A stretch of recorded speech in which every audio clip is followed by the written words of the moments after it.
Tajjeb, jiena l-biraħ bdejt fil-ħin biex ma spiċċax tard, ma xorta spiċċajt tard. Ġifieri, naraw x'jiġri llum.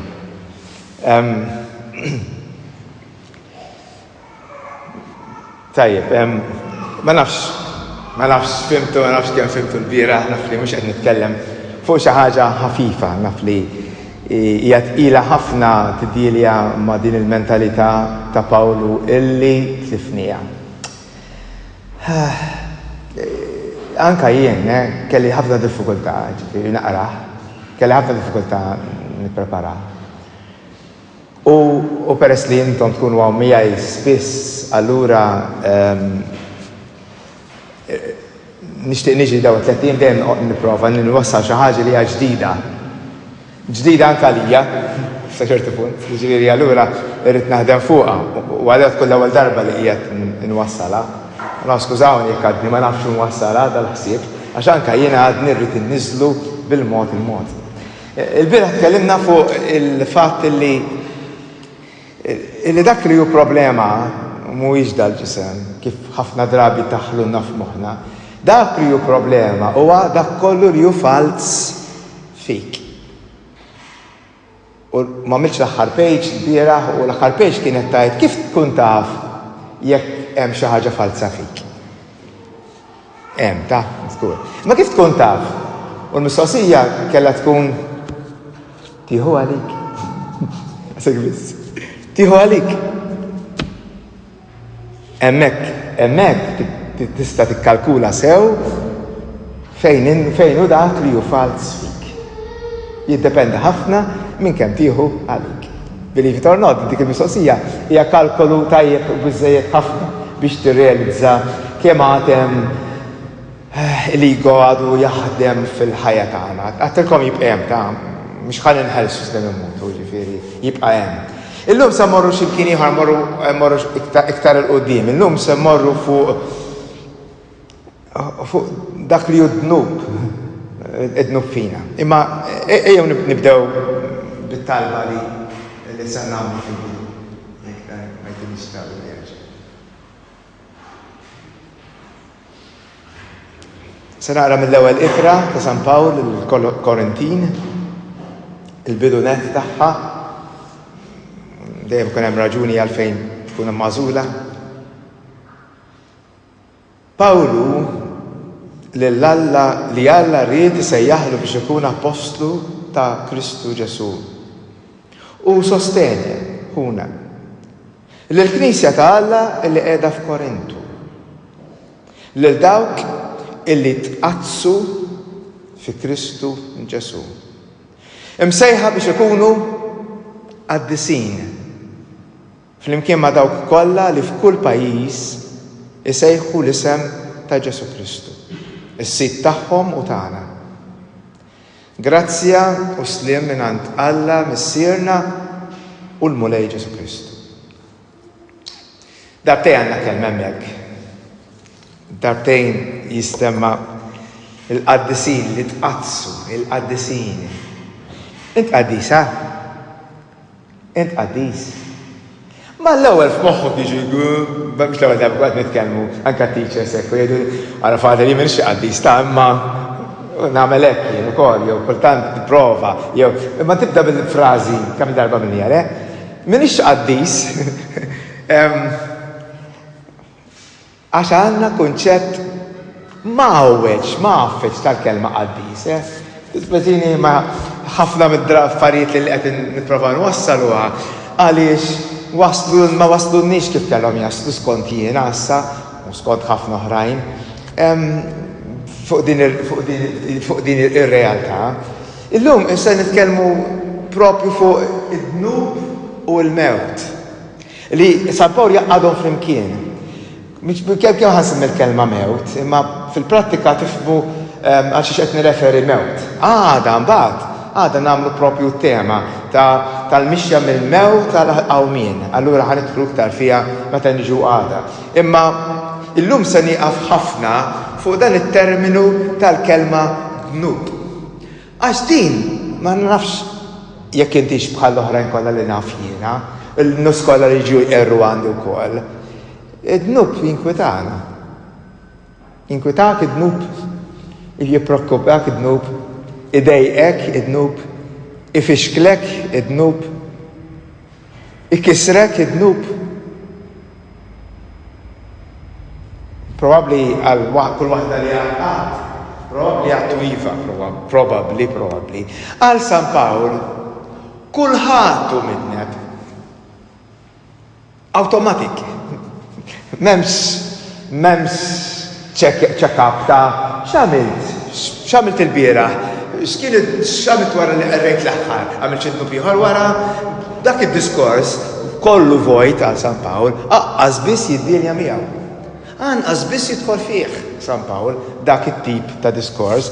Għal Pawlu, kullħat, kull minu taħt is-sema, kullħat dineb, kollha kemm aħna midimbin. U din kienet ċara ħafna għalih. U l-lum se nipprova ngħinkom tindunaw b'dan u nipprova nispjegalkom xi tfisser għal Pawlu tkun midneb u kif kulħadd huwa midneb u kif kulħadd daħal f'din l-umbrella ta' dnub. Kulħadd hija qiegħed hemm fiha.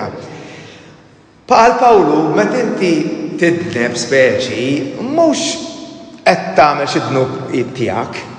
Imma qed tipparteċipa, għarka b'diskors Trump differenti mill qatt smajtu. Qed tipparteċipa mid-dnubiet tal-oħrajn. Qed tipparteċipa bħall-oħrajn mid-dnubiet minn din ir-realtà tad-dnub.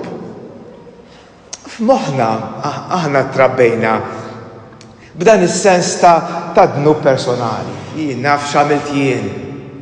Mux dak ħati tiegħu, mux ħati ta' xamilt int u xamilt inti. Imma l-Pawlu li aħna l-koll li fl-istess ilma u l-koll l-istess u l-koll ħat jaf l-imkien. Jekk tuża l-kelma ħati, għax Pawlu qas juża dik il-kelma ħati, il-koll midimba fl-imkien. Tipparteċipa mid-dnub in ġenerali. X'imkien se ħatarawni anke fuq ktibt il-kelma dnub b'capital D. Għax m'hemmx dnubiet. Hemm ċuċati u hemm atti stupidi imma hemm dnub partikolari. Aħna ġerment naħsbu fuq dak li nagħmel jien, id-dnub tiegħi, id-dnub personali, li huwa ġuridiku tfisser li kien hemm liġi u ksirta. Dak tfisser ġuridiku, toħx qed nagħmlu kliem kbir ta'. Qed tfisser li inti ksirt dak li mhux suppost tagħmel għamiltu. Appoġġjajk. Dak li mhux suppost tagħmel għamiltu. Allura hemm xi ħaġa skont il-liġi legali. Legalment inti żbaljajt. F'dak is-sens. Dan huwa d-dnub tiegħi individwali. Dak li aħna trabbejna fih, dak li aħna għalmuna sa minn meta konna għadna żgħar ħafna nippreparaw għal praċett. Żgur, anke l-mami qaltlek hekk. Tagħmel x'hekk? Ma nafx qallu lek xaffariet bla sens bħal għax il-bambini tfalek nar u min jafx. Għallunna kont għadna qasbis nafu nimxu sew u ġiġa daħlunna f'moħħna daw l-idejat. Nħobb nuża kelma bażwijin tajjin, imma nuża. Dawn l-idejat fuq dan il-livell bażwi. Inkredibbli. Sibt din il-paper vera interessanti mhux ħanidħol fiha ngħidilkom biss il-punt prinċipali għal dan Krister Stendhal. Dan jgħid sadu paper jismu The Apostolic Paul and the Introspective Conscience of the West. Kif aħna fil-West nħarsu u nifhmu l-Pawlu aħna tal-West. Għax kun naf il-nies tal-East ma jirraġunawx bħalek u bħali. Il-raġunar tagħhom jien għext fl-East f'ħafna snin. Naf li huma differenti għal kollox meta jiġu għal raġunar u dan kiteb fuq lilna l-West u dan qal li wara tant sekli t-interpretazzjoni fuq il-ħtija li għallulna inti ħati għandna sens ta' guilt, il-guilt feelings li għandna. Inkultant ġili għatta fi pritki oħrajn illi il-Knisja ta' Kattolika kellha digri kbir. Kif titfa' guilt feelings fuq in-nies? Tħossok ħażin, tħossok żbaljat, tħossok midneb. Aħna interpretajna il-ħafna ħtija li aħna rbatna ma' dnub tagħna ma' dak li nagħmlu. San Pawl qatt ma tkellem minn ħtija ta' dan id-dnub personali. Qatt. Kif 2022 u kif 1820 u kif 1640 u kif 1219 kien hemm ġiġa qawwija din is-sens taħtija, il-guilt feelings qawwi illi jekk kull wieħed u waħda minna inħossu li għandna. Kif wasalna semmek. Huwa interessanti illi dawk litri li hemm litri li aħna ngħidulhom ta' San Pawl. Kien hemm litri konna ngħidulhom ta' San Pawl u m'għadniex tengod littra lil-Lut. Jekk taqbad il-kodba li għandi hemm ġew, għad hemm miktub littra ta' San Pawl lil-Lut. Le, illum ċerti li qas bismaħħa u qad bismaqra. San Pawl m'għandux jaqsam xejn ma' dik littra assolutament. Imma mitri oħrajn li għadna ngħidulhom ta' San Pawl illi probabbli mhumiex eżattament kitibhom hu jew imma pereżempju kienet il-mentalità tal-komunità tiegħu dawk li kitbuhom f'ismu biex ikunu b'ċerta qawwa. U għatem is-sens qawwi ta' San Pawl fihom. Għatem. Imma dawk li aħna ċerti li jaqblu studjużi kollha jaqblu dan din u din daw litri huma vera tiegħu jekk tridu tkunu tafu intikom il-lista. Minn daw litri attribwiti direttament lil San Pawl fihom ma nsibu qatt il-kelma maħfra. Bħal ma nsibu qatt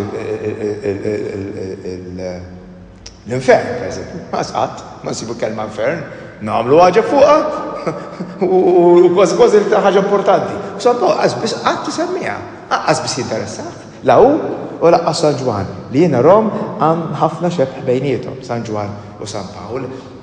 Fl-ittri tiegħu il-kelma maħfra għal dawk li huma dnubiet personali ma jidħlu qatt.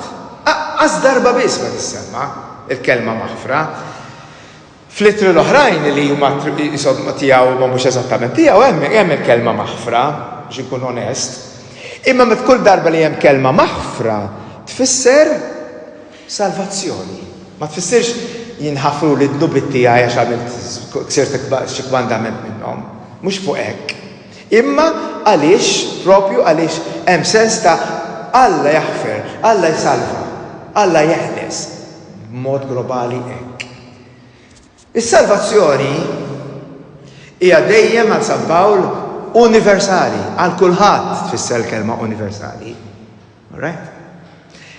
Is-salvazzjoni għal San Pawl hija dejjem universali u tissejjaħ ġustifikazzjoni bil-fidi. Issa dik tqila u mhux ħadidħol fiha jekk xi darba nagħmlu xi korsi ieħor nidħlu fiha wkoll. Jgħid din laqtitni dis-sentenza hekk rajt f'ximkien. Alla salvana qabel ma stajna inbatu mis-sens taħtija. At least that's the point hekk, partikolarment minn din il-paper li għattilkom l-ewwel. Alla salvana qabel ma stajna nbatu mis-sens taħtija. X'għamel Alla? Alla ġi fostna f'ibnu. Ġi fostna b'ġisem bħal tagħna. Għaliex ġi fostna b'ġisem bħal tagħna? Taf kif xaf xi rid Alla biex isalvak? Taf xi rid ara hekk irita. Biżejjed. X'għandu bżonn affarijiet? Alla ġi fostna b'ġisem bħal tagħna biex jipparteċipa mill-istess realtà tiegħek. Ta' xiex realtà tiegħek? Tkun żgħir, ma taf xejn titgħallem, taf tal tikber u tweġġa' u tieħu għalik dak ġi jipparteċipa mill-istorja minn dak kollu li hu realtà umana. Ġi jipparteċipa fiha. U jsalvana hekk fejn aħna. F'din ir-realtà ta' kif aħna u fejn aħna. Dik hija introduzzjoni. X'inhu d-dnub? X'inhu d-dnub? Ovvjament jiena qed nitkellem f'San Pawl. All right? X'inhu d-dnub? Għal San Pawl id-dnub huwa hemm sitwazzjoni diffiċli, impossibbli tiddirija magħha. Stramba, ħanejdukom ħafna affarijiet ġodda illi sa tifqu kultant tajdu isma' x'qed jgħid. X'qed jipprova jgħid da Father Karl? Tajjeb, ikun tajjeb illi meta mbagħad impoġġi dat talks x'imkien fejn YouTube jew xi ħaġa, tarġa' tismagħhom. Għaliex ħadd titlef ħafna, ikkun hemm bżonn tarġa' tisma' b'xi mod, nerġa' ngħidha għadha di probabbli. Dnub x'inhu dnub hija sitwazzjoni diffiċli tiddilja magħha impossibbli. Taf qudiema taf illi ma tista' tagħmel xejn. X'għamilt s'issa fuq id-dnub tiegħek? Issolvejta l-problema? Solvejt il-problemi ta' dnubiet kollha? Hekk orrajt issa inti, orrajt kollha sew? Jien ma nafx għamilt inti, jien nafx għamilt jiena. Jien għadni ma solvejtix. Ta' dak li qed nitkellmu dnubiet hekk daw id-dnubiet tagħna. Hemm ħafna kontradizzjoni fina. Ftit ilu ġie xi ħadd iqer u qal li kont qed nipprepara tok. Mhux qassis da, imma mhux il-mod. Imma qal kont nipprepara tok biex jippreżentah f'post. U għalli spiċċajt, kif spiċċajt l-estate ħlist, għalli automatikament xalt il-computer u mort tal-pornografija, jek jisni ħatbela hekk.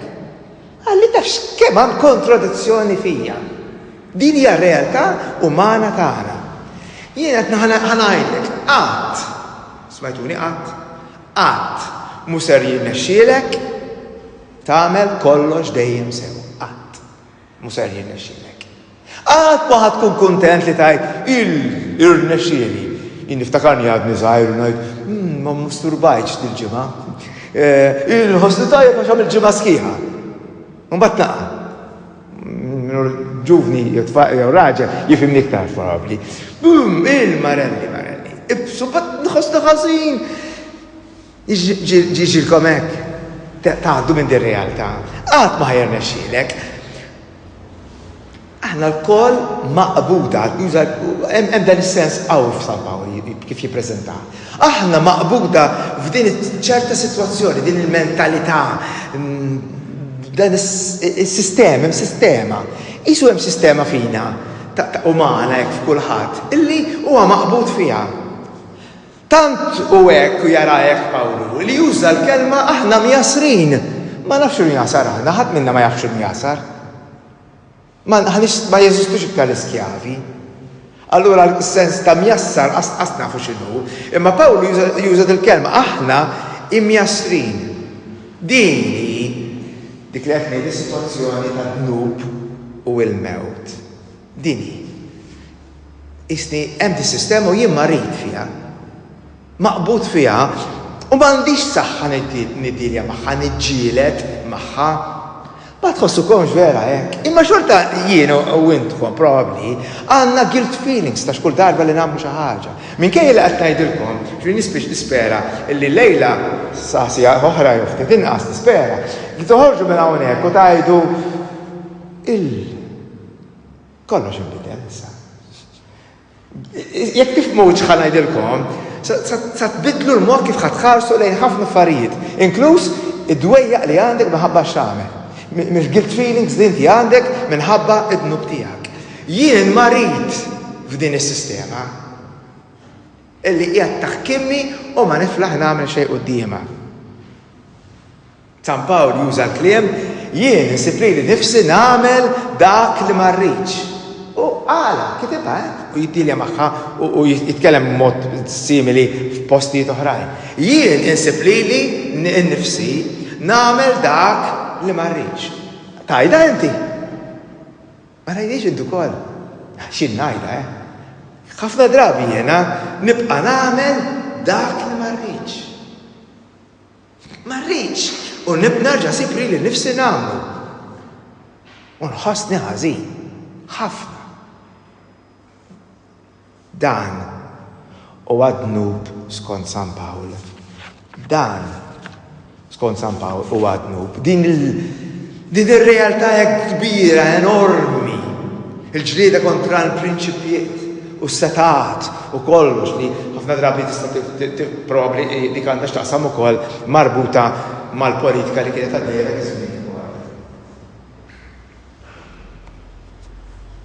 Innaf skur li inti meta tagħmel dnub. Ent ma tgħidx illi ħanoħodha kontra Alla. Hekk tagħmel fid-dnub tiegħek. Ħanweġġa' Alla. Kull darba li tkun ħatamel dnub hekk tagħmel inti, tagħmel għażla hekk.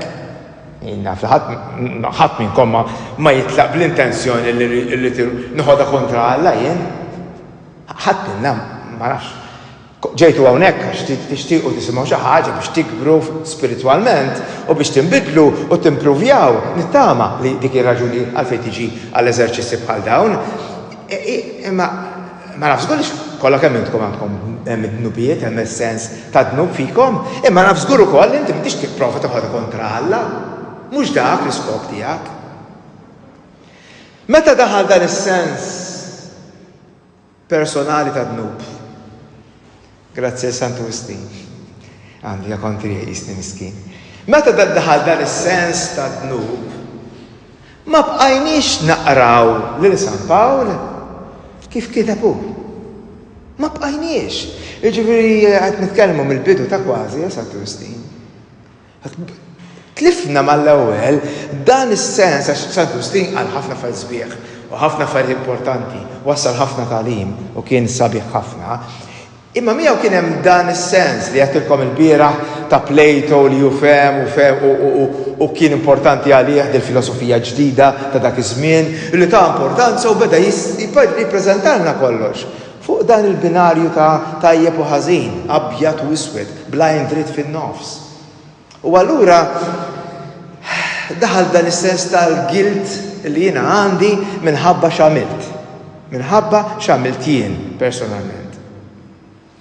Naġa ngħid għal Pawlu ħana repeti ftit għax il-bieraħ xatt qalli tajjeb li tirrepeti naqrax għax ikun hemm ideat ġodda aħjar tirrepetihom ftit intużjom jiexi fit-talk. Għal Pawlu aħna l-koll maqbuda fid-dnub. Kollha. So it's okay. I mean, okay. It's not okay, but it's join the club. Join the club. We're all in the same boat. Flimkien kollha l-istess. Dan id-dnub universali. Dan id-dnub ta' kulħadd. So sara u sew pagani. So dawk li hemm believers u sew għalati. Kollha maqbuda f'din ir-realtà. Suppost nagħmel, ħanibda nirrepeti anke fuq din il-ħaġa, issa naqra ndaħħal din, x'post għandi nagħmel? San Pawl jitkellem fuq li għandi nagħmel issa, nispjegaw naqra iktar, għada iktar minnu. Nissallab ma' Kristu. Nissallab. San Pawl juża termini, dal-kliem. Għada ntikom lista sħiħa ta' kliem illi poġġi San Pawl fuq dan il-livell.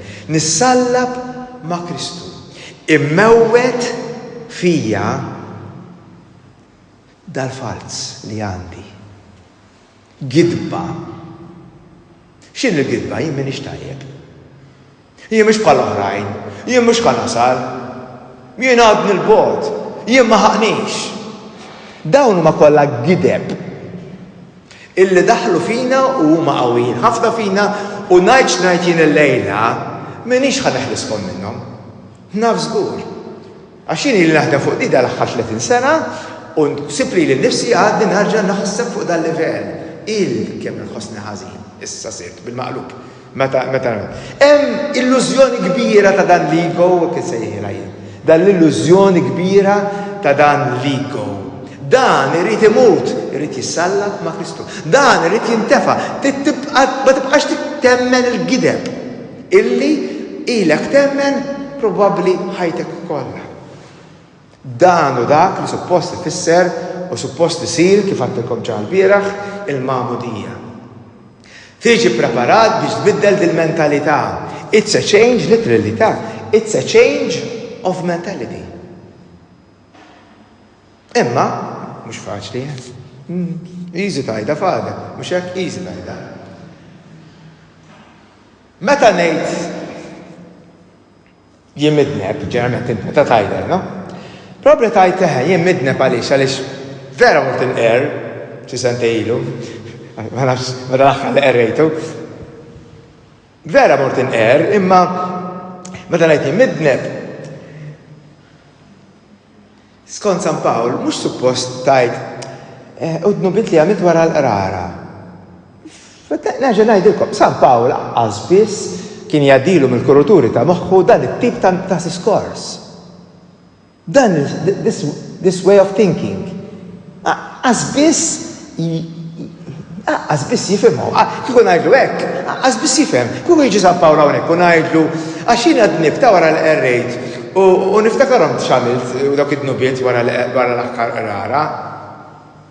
Jgħidli, għalfejn tgħidlek. Għalfejn qed tmur hemm. Għalfejn qed tmur hemm. Għax San Pawl jiena midneb tfisser inkun ara kemm hu differenti tad-diskors. Jien qatt ma tallimtek meta studjajt. U ma tantx ili nirraġuna f'tal livell. Jiena nkun palissa aħna solidari mal-Ukreni għax għaddej fil-gwerra, u nħossuna solidari, u nitolbu għalihom, u nużaw l-isfar u l-ċelesti f'dak li nagħmlu fuq Facebook, eċetera, u li tiġi l-iskola tagħna, ssib salib, u fuq is-salib hemm ir-ritratti tal-gwerra, biex nħossuna solidari ma' dan nies li qegħdin ibatu. Il-bieraħ sar il-proċessjoni ta' Doluri u kien hemm eluf ta' nies kbar iktar mis-soltu biex nħossuna solidari aħna ma' tbatija ta' dil-mara twajba li kellha tbati maħabba bina u nħossuna li għandna nkunu solidari magħha. Probabbli x'imkien hemm. Skont San Pawl hekk ukoll jitkellem meta jitkellem fuq din, fuq id-dnub jien midneb għax jiena solidari mal-umanità kollha illi kollha hi maqbuda mad-dnub, bid-dnub. Jew fid-dnub. Jien nagħmel parti minnha. Ma ġdid dal-diskors, ġdid dal-ħsieb. Naf żgur li ġdid. Kien ġdid għalija, maġan għalikom l-istess ħaġa. Differenti għal kollox minn dak kollu illi ġie ppreżentat lilna u x'fimna s'issa, naf żgur. Allura tkun ipokrita tfisser li jien ngħid le jien m'iniex parti ta' minn dawn id-nubiet ta' dawn nies l-oħra. M'iniex parti minn din l-umanità midimba. Le jien m'iniex parti ta'. Dik hija aktar ħaġa li kienet tirrabja lil Ġesu Kristu mal-Fariżej.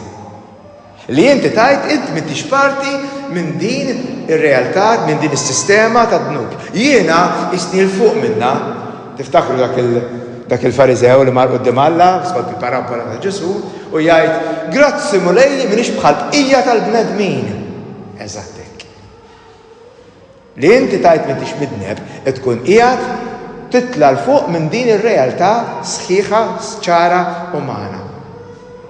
U Pawlu jiftaħar u jgħid meta jien kont Fariżew kont aħjar minn kulħadd. U jgħidha dan għandu ego kbira. Meta kont Fariżew jien kont aħjar minn kulħadd. Immissa fl-ittri tiegħu tinduna issa jaf li hu parti mid-dnub ta' kulħadd. U issa jaf li mhux ħajqgħod jiċċekkja l-affarijiet u jikkalkula l-affarijiet ta' Fariżew biex iħossu aħjar mill-oħrajn għax inutli, għax da kollu huwa ħela ta' ħin. U allura fl-ittra l-Rumani qawwi ħafna fuq dak li qed nitkellem illum, fl-ittra l-Rumani jgħid il-liġi ma tistax teħilsek minn dan. Għalhekk jitkellem hekk. Il-liġi, il-komandamenti, għajdilhom it-trid, ma tistax teħilsek minn dan. X'nagħmel?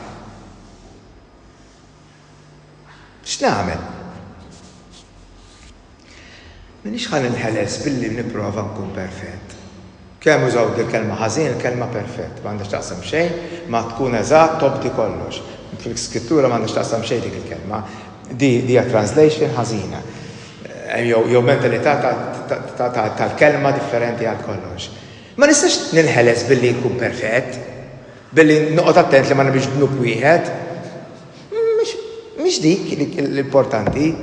L-importanti huwa li jien ninaqat, issa ħan nirrepetiha b'modi kliem differenti di, jien ninaqat ma' Kristu. Illi ġiġajja hawn fija. U dan huwa ġdid ukoll, tfals qed tgħidu ma nafx qed tgħid fader, mhix qed nifhem. Qed ngħid sew? Le, mhux tiġilek ma' dnub kontra dnub u tipprova tkun perfett. Mhux dik li ħadd teħilsek. Imma illi tajt jien sa nkun solidarju wkoll imma sa mar-realtà ta' Kristu, tal-realtà ta' preżenza ta' Kristu fija. U juża din sentenza fil-Filippini. Naraf il-qawwa tal-qawmien ħażin, mill-qawwa tal-qawmien ta' Kristu. Naraf dak li tagħmel. Taraf il-qawwa tal-qawmien.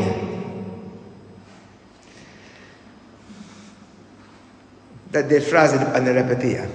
San Pawli jgħid mbagħad jgħid li jiena bid-niggiżu li hemm hawnhekk tliet darbiet labtujna ħieli u ma naħħilix. Jien nagħmel dak li ma rridx nagħmel u nerġa' nirrepeti nagħmel dak ma rridx nagħmel. Imma mbagħad xorta waħda jitkellem u jgħid mhux jien ngħix Kristu jgħix fija. X'qed jgħid? X'qed jipprova jagħmel hawnhekk? Għaxan San Pawl, mux li toqgħod tiġġieled kon l-imġiba tiegħek importanti, mhux dik importanti. Imma li tirrelata ma' dan Ġesu li huwa fik. Tirrelata, tibni relazzjoni miegħu. Dak l-iktar ħaġa importanti. U aħna lilna għalmuna ħafna affarijiet u għalmuna noqogħdu attenti u għalunna biex nevitaw id-dnub u ma morrux fejn dari waqqana fid-dnub u ħafna diskors bħal dan u bil-kemm qatt qalulna ir-relata ma' Ġesu. Sirafu, ħobbu, innamra miegħu. Toqgħodx tinkwita ma tkunx gej jekk tinnamra ma' Ġesu. Innamra miegħu. Dak li kien importanti, ma tawniex hekk. Ma nafx fasej wasanna f'moħħkom issa sawhekk. Dan hu mod ġdid ta' ħsieb, naf. Dan hu mod ġdid ta' ħsieb. Għax ma nafx kemm il-darba ġejta u meta bdejt inqaddis tafawni hawnhekk, hawn kien hawn Youth Center. U ġejt hawnhekk u għamilt l-ewwel 3 snin tas-saċerdozju tiegħi f'dal post.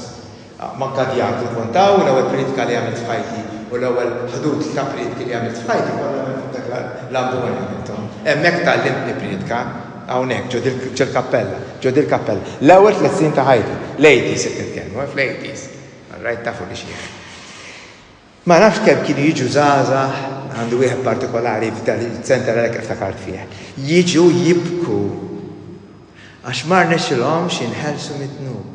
Fader, ma nistax. U jibki miskien għażagħżu niftakru kellu forsi 19 il-sena. Jibki, litteram jibki, għax ma jistax minħeles minn dan it-tnub partikolari, eccetera. Mhuwiex se jirnexxielek billi tiġġieled mad-dnub.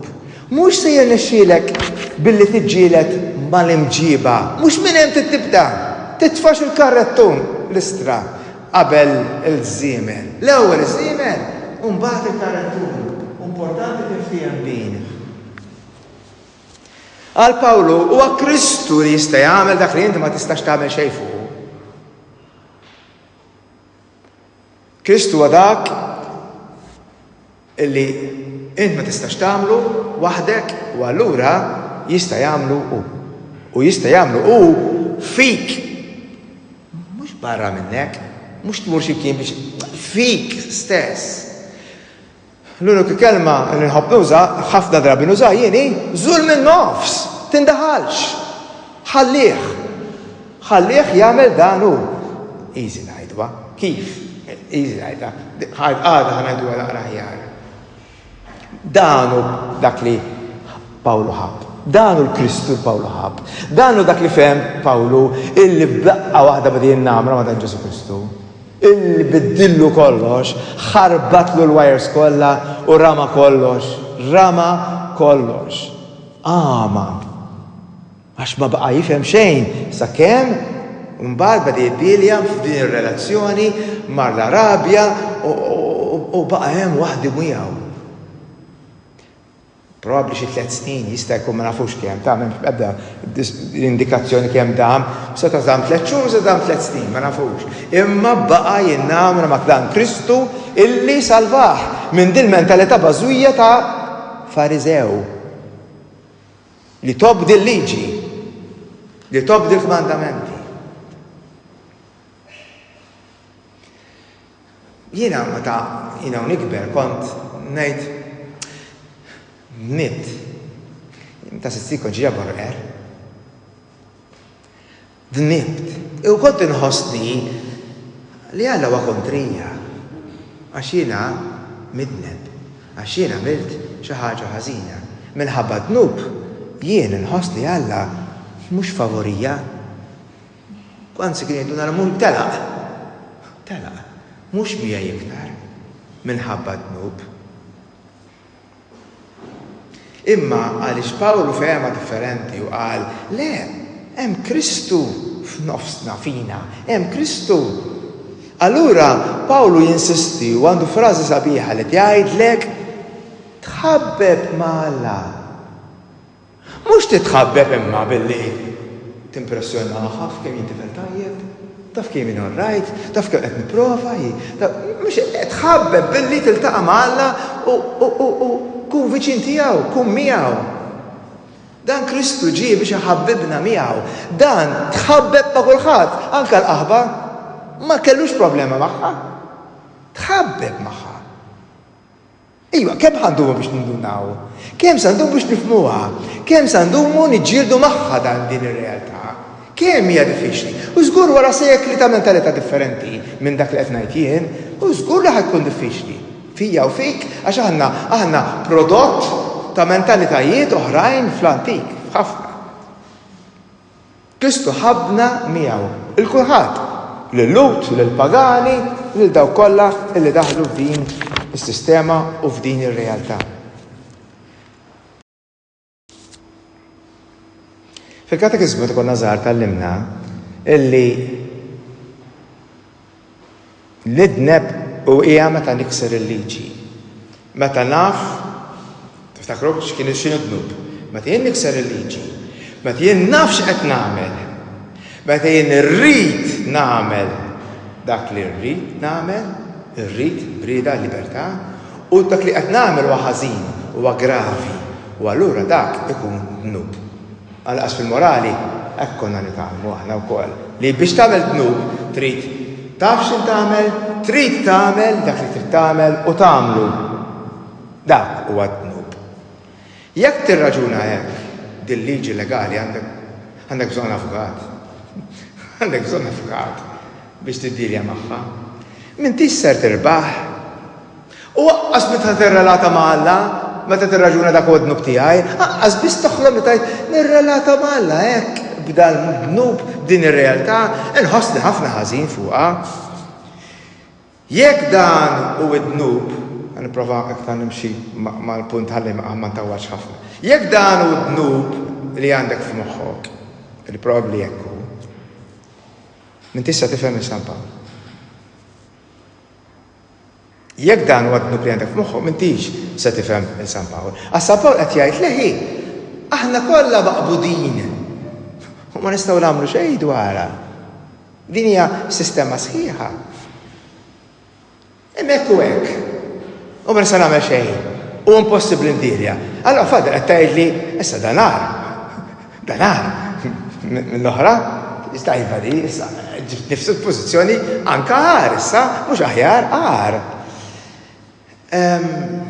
Pawlu jrid iħossok ħażin, iridek tħossok ħażin u tinduna ma tista' tagħmel xejn biex forsi iddur jew anzi biex żgur, mhux forsi, żgur iddur lejn dak illi jista' jeħilsek.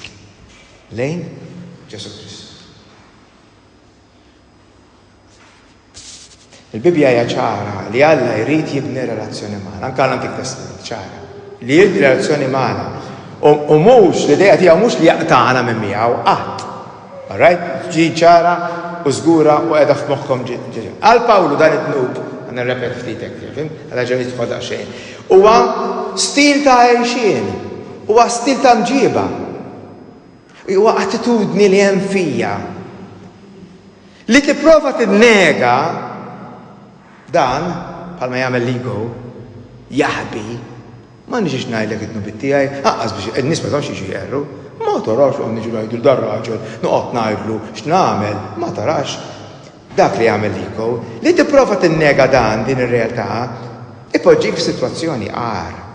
Jekk toħlom xi darba toħlom f'xi ġurnata li tgħid għax jien xi darba ħankun meħlus mid-dnub. Ma tkollok xi disejn fis-sodda waqqas tiċċaqlaq forsi ma tneħħales dara. Ma nafx xi ġik f'moħħok. Li xi darba rid inħeles mid-dnub.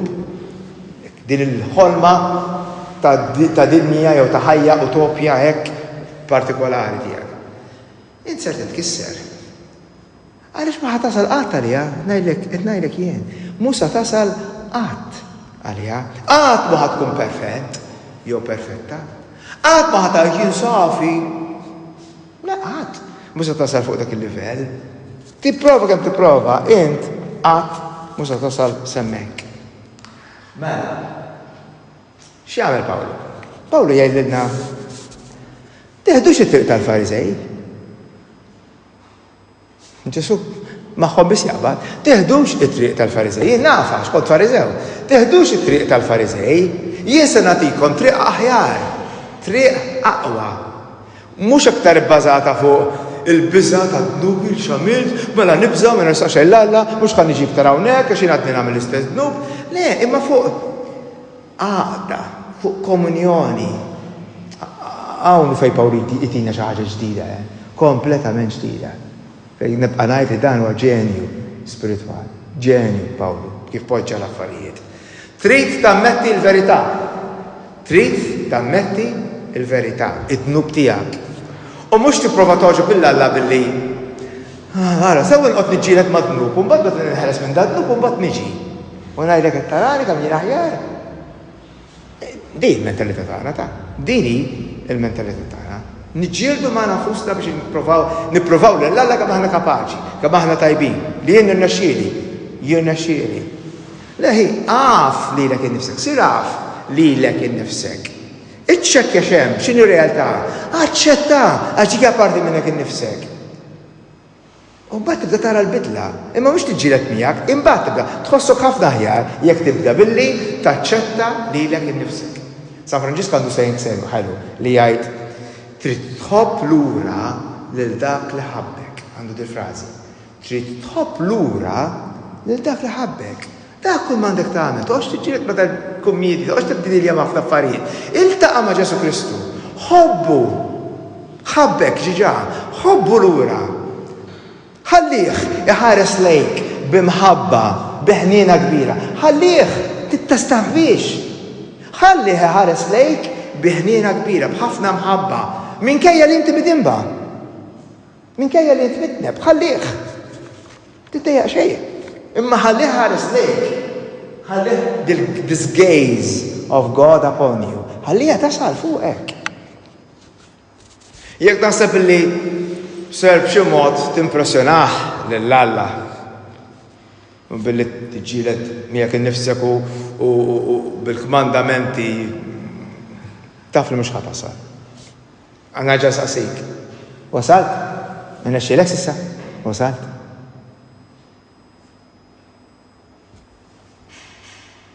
L-allum u lanqasara. Mhux se jirnexxielek fuq dan il-mod, mhux se tinbidel fuq dan il-livell. Anke jekk xi drabi jkun hemm fażi jew żmien żgħir partikolari tgħid jirnexxieli ma nidnibx, jirnexxieli għal dan żmien ma nidnibx bħalma għattilkom jien. Nagħmel ġimgħa istra ħossni tajjeb għax jirnexxieli nbiddel xi ħaġa għal ftit. Ma dan mhux ħajbiddel il-mod kif iħares Alla lejk. X'qed tipprova tagħmel? Alla ma jħares lejk. Uħobbok. Mhux il-mod kif ħares lejk, jiġri minti l-ikbar mid-dneb.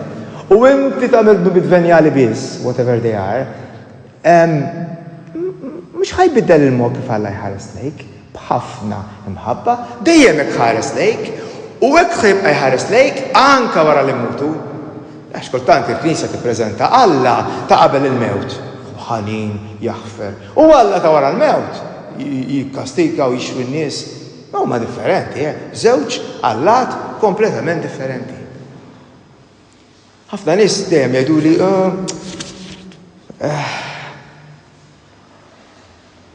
niġi l-qudies, x'niġi nagħmel l-qudies? Biex noqgħod nisma' l-qassis. Li ma kellu darba qalu hekk fuq it-televiġġi li qalu li. Niġi l-qudies biex noqgħod nisma' l-qassis joqgħod jgħajjarni kemm jien midneb, jiċċanfarni. jakkużani. Kull darba li mmur nħossni ħażin. X'niġi nagħmel? Ma nafx biex ħalinbidel, ma nafx biex ħajġri xejn, allura ma niġix hekk tal-qudies, x'nimmur nagħmel għand Alla? Jekk Alla qed jitlob minni tant ħafna. Ħafna nies ġew x'iktar il-qudies għax qataw qalbhom mill-bidla ta' ħajjithom. Għaliex aħna qed ninsistu fuqhom jekk ma tinbidilx ma titqarbinx. X'fimt?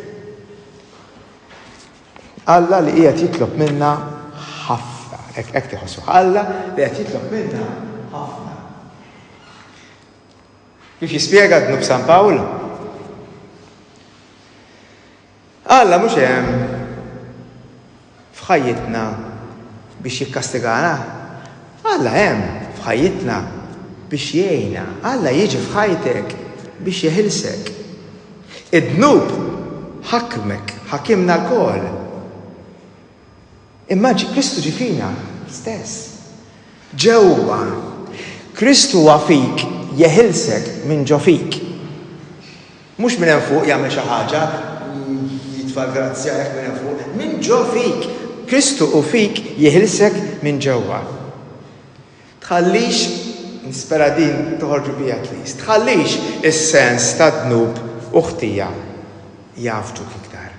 Għax hija kollha ħela ta' ħin, ma tagħmilx sens. Narġa' ngħid, Alla xorta iħobbok bid-dnub, xorta iħobbok u xorta ser jibqa' jarak tixbħu meta jħares lejk. Nħobb ngħidlek, ma sabiħa, ne?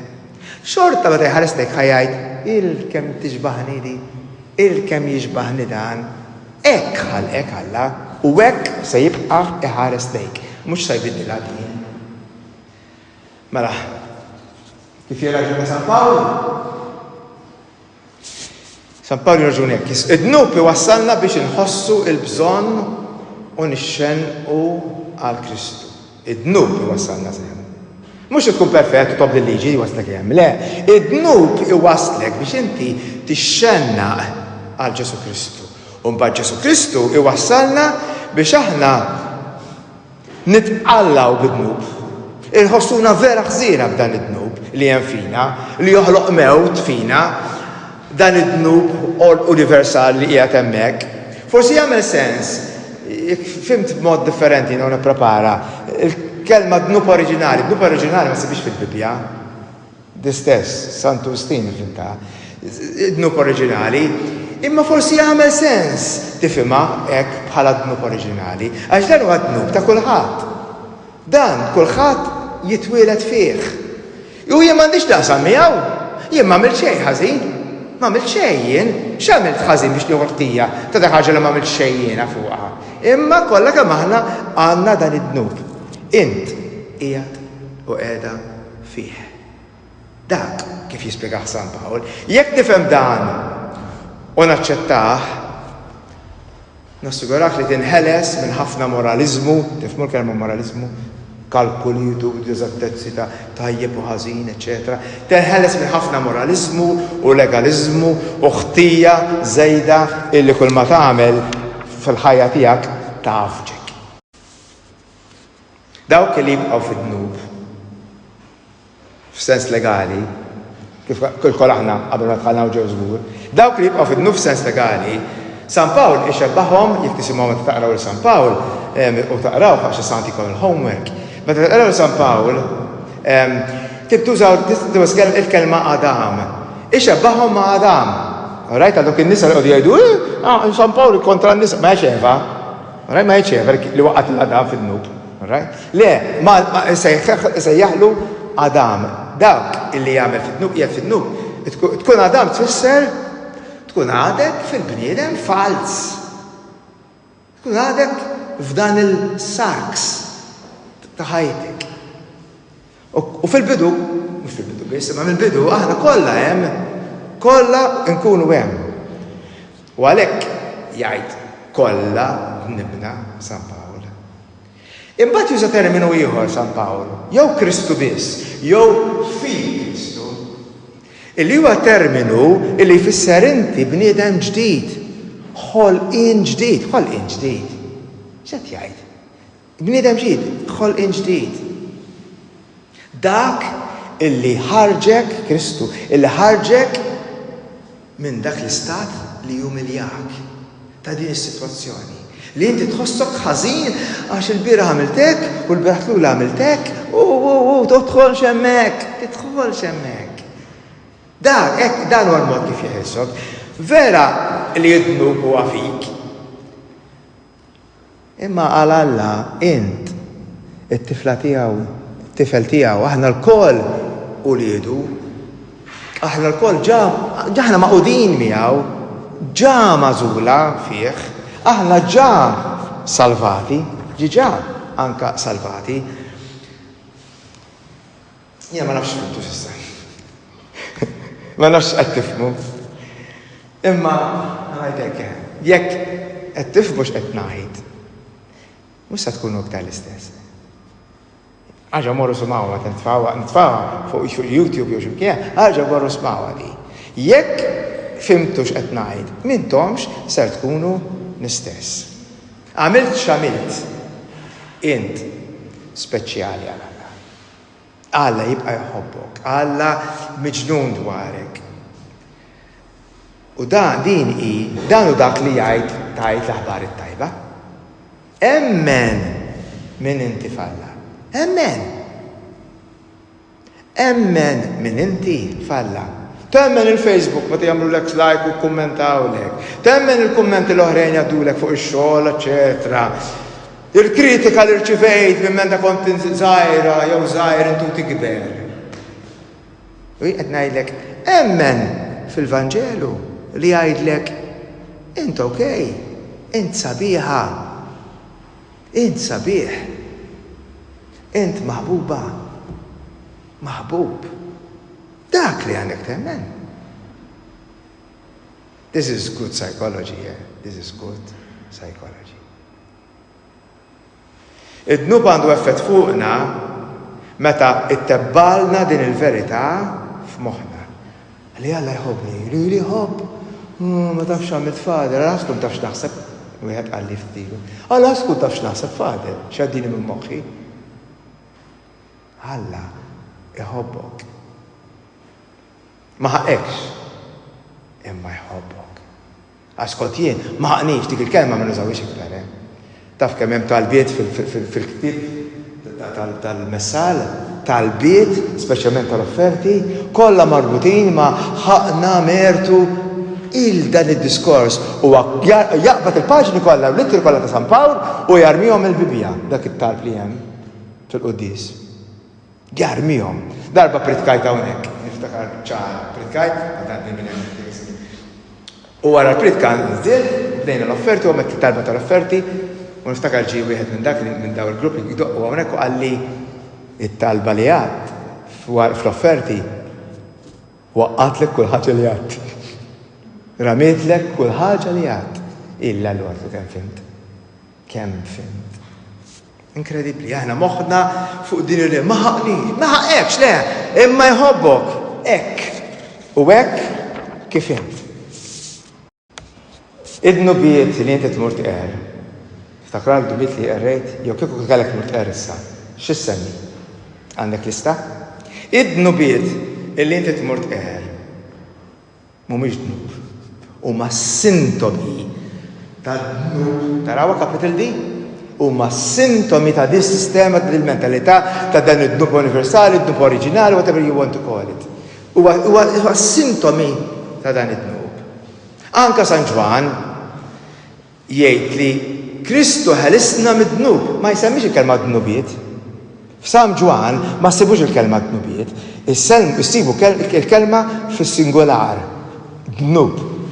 Kristu ħellisna mid-dnub, singolar. Mux minnu bid. Ma tinti għattejx fil-fals, f'dal-gidba, fil-bnidem il-qadim tijak, fil-sarks, issa tifmuni x'qed ngħid.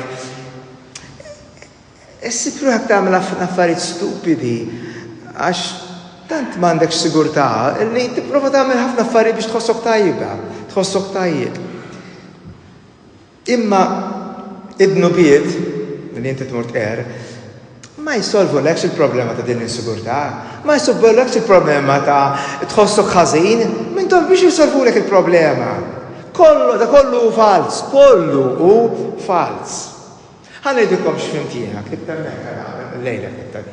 Ħanejdilkom x'fimt jiena minn dak li għadt. Xa tajdu li, inti x'fimt, jekk tajt li, jien fimt. Li d-dnub u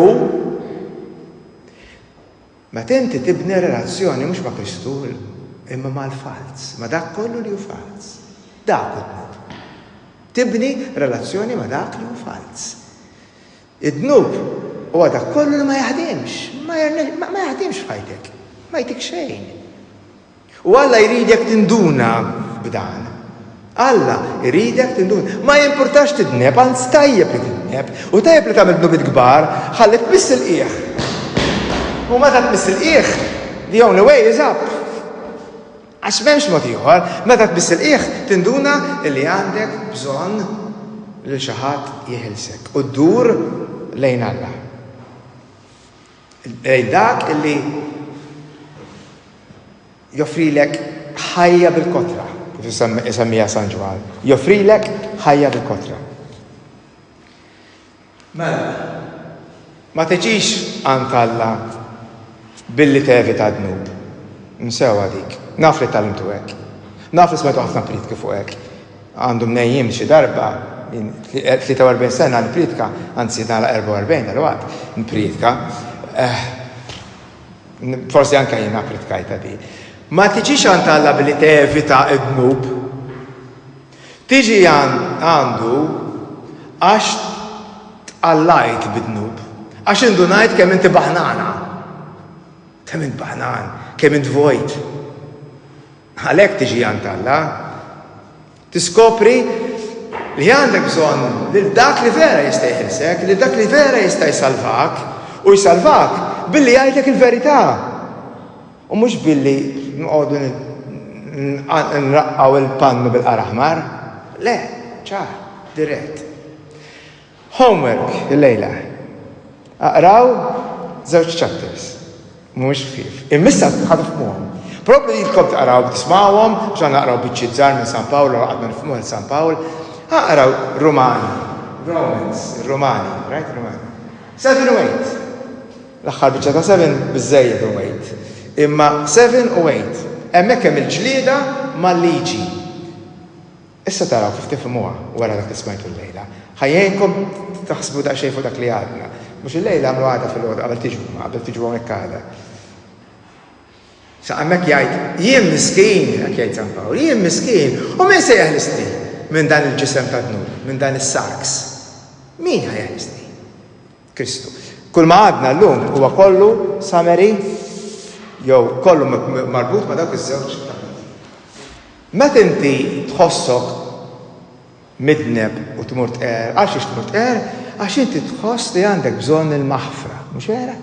Għandek bżonn il-maħfra. San Pawl ma jitkellix, ma jiddiliex magħha dik. Imma inti għax issa daħlunna dan is-sens ta' dnub personali, inti tħoss li għandek bżonn il-maħfra. Imma meta tmur tqer, għax ix tmur tqer, għax jew biex tiġi titqarbel. Għax dik hija qawwija ħafna. Imma l-maġġoranza tagħna jiena mmur inqer għal-futur biex ma mmurx l-infern. Meta mmur inqer mhux biex insolvi l-problemi issa, x'naf, mhux il-problemi tissa, imma ma mhux immut fit-triq. Jiena se lura. Ħax imbagħad ikolli irrid inqer biex dan il-qrar jeħlisni mill-kundanna u mill-kastik ta' wara l-mewt. Hemm immorru f'moħħna.